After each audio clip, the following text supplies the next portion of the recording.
ላውድ ላይ አድርጊ። ሄላ ሄላው ቆንጆ ምሳው ተመችሽ? እና መቼ ነው እራት አብረን የምንበላው? የጉድ አገር ሳን ፍቅረኛ መጣች። ደስ ብሏታል። ምን አግኝታ ነው?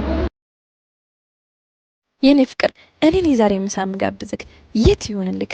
ምክንያቱም 30 ሺህ ብር ያለኝ ሴት ነኝ። የት አግኝተሽው ነው? አንድ ማላቀው ሰውዬ ምሳ ቤ ብሎ 30 ሺህ ብር ሰጠኝ። እኔም ተቀበልኩት። አልገባኝም። አንድ ሰውዬ 30 ሺህ ብር ምሳ ቤ ብሎ ሰጠኝ። ትርጉም ማይሰጥ ነገር ነው። ገላሽን መቸርቸር ጀመርሽ እንዴ? ሰን ስነ ስርዓት። ስልክሽ እየጠራ ነው።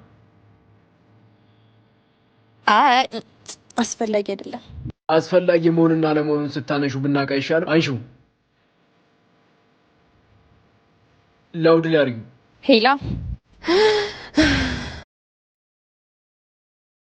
ሄላው ቆንጆ ምሳው ተመችሽ?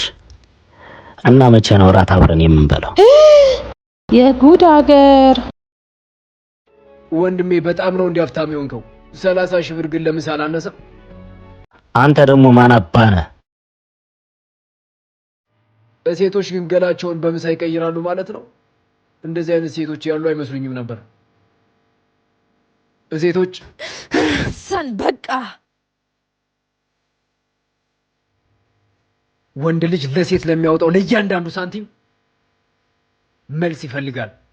በዚህ ልክ ሰይጣን እንኳን አይከፋም። በገንዘብ ምግብ ነው እንጂ የሚቀየረው ገላ አይቀየርም። ሂጂ ውጪ አሁን ውጪ። እኔ ስም ሄደው ወደ ባለፍቱ ፍቅረኛዬ ነው ውሽማዬ